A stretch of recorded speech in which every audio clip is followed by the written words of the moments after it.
சாப்பிட்டு முடித்தவொடனே என்ன வரலான்னு கேட்டால் அது 2-3 துவாக்கள் வருகிறது. அது அனைவரும் பாடம் பண்ணுறதுக்கு கொஞ்சம் கொஞ்சம் பெரிய வார்த்தைகளாக உள்ளது. நடைமுறையில் இல்லாத சொற்கள்லாம் நிறைய இருக்குது அதில். அதெல்லாம் ஓதிக்கலாம். அது ஓதிக்கிற துவா வந்து மனப்பாடம் என்ன விரும்புனீங்கன்னா புகாரில் 5458 புகாரியுடைய புஸ்தகம் போட்டிருக்கிறாங்க. தமிழாக்கம் அது பக்கம் அரபியும் இருக்கும். அதில் துவாவை நீங்கள் பார்த்துக்கலாம். அது என்ன துவான்னு கேட்டால் அல்ஹம்துலில்லாஹி கசீரன் தையிபன் முபாரக்கன் ஃபீஹி கைர மக்ஃபியின் உலா முவத்தைன் உலா முஸ்தகனன் அன்ஹு ரப்புனா என்று ரசூல் ஸல்லல்லாஹு அலைஹி வஸல்லம் அவர்கள் சாப்பிட்ட பிறகு என்ன செய்வார்கள்? ஓதுவார்கள்.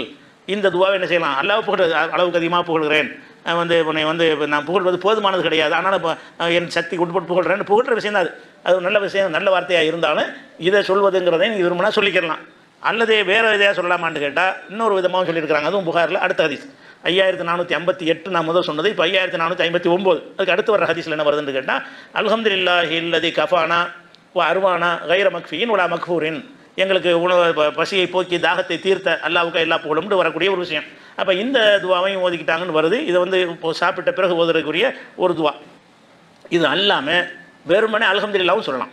இதெல்லாம் சொல்ல நமக்கு தெரியலைன்னு சொன்னால், மனப்பாடம் முடியலைன்னு சொன்னால் அதுக்கு வந்து பொதுவான பர்மிஷன் ரசூலுல்லாஹ் கொடுத்துட்டாங்க. எப்படி கொடுத்துட்டாங்கன்னு கேட்டால் அல்லாஹ் வந்து நிறைய அள்ளி நமக்கு தந்திருக்கிறான். தந்து விட்டு நம்மிடமிருந்து அவன் பெருசாக நம்மகிட்ட எதிர்பார்க்கல. அவன் எவ்வளோ தந்திருக்கிறான் அவ்வளோ நம்மளுக்கு வந்து வேலை வாங்குறான். சின்ன அளவுக்கு அவன் ஆக்கியிருக்கிற கடமைகள்லாம் ரொம்ப ரொம்ப கம்மியாக இருக்கிறது. அதை ரசூலுல்லாஹ் சொல்லும்போது சொல்கிறாங்க இன்னல்லாஹ் யர்லா அனில் அபதி. ஒரு அடியான்ட்டு அல்ல எதில் திருப்தி படுறான்னு கேட்டால் அவன் ஏக்குள்ள அக்கலத்தை ஒரு பொருளை சாப்பிட்டு விட்டு பொயஹமது அவனை புகழ்வதே அல்ல. எஹமதுன்னு ஒரு வார்த்தை அல்ஹம்துலில்லாஹ் சொல்கிறது. அது எஹமதுங்கிற வார்த்தைக்கு புகழ்வது என்பதற்கு ஹதீஸில் தர விளக்கம் என்னன்னு கேட்டால் அல்ஹம்துலில்லாஹ்ங்கிறது தான் எஹமது. அந்த மாதிரி எஹமதுன்னு எங்கெல்லாம் வருது அல்ஹம்துலில்லாஹ் தான். அப்போ நீங்கள் ஒரு மனிதன் சாப்பிட்டு விட்டு என்ன செய்கிறான்னு கேட்டால் அல்ஹம்துலில்லாஹ் நல்லா வயிறு புடைக்க சாப்பிட்றான், சாப்பிட்டு அல்ஹம்துலில்லாஹ்னு சொல்லிடுறான்.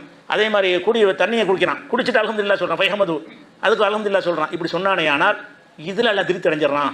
நீ ஒரு தட்டு பிரியாணி சாப்பிட்டுட்டு இதுக்கு எல்லாம் உன்ட்ட என்ன எதிர்பார்க்குறான்? அல்ஹம்துலில்லாஹ்னு சொல்கிற, வேறு ஒன்றும் வேணாம். ரொம்ப கம்மியில் எல்லாம் திருப்தி அடைகிறான். நீ சாப்பிட்டது இவ்வளவு, அவன் உன்ட்ட என்னத்தை எதிர்பார்க்குறான்? இவ்வளோ சாப்பாடு ஒருத்த மனுஷன் கொடுத்தானா உன்ட்ட ஒரு அப்புறம் வேலை வாங்குவான். அவ்வளோ பெரிய உணவு அவனுக்கு தந்துட்டு எல்லாம் என்ன செய்யறான்னா ஒரு அல்ஹம்துலில்லாஹ் சொல்லு. அப்போ அந்த அல்ஹம்துலில்லாஹ் சொல்வதே அல்லாஹ் திருப்தி அடைந்து விடுகிறான் ரசூலுல்லாஹ் சொன்ன செய்தி முஸ்லீமில் வருகிறது.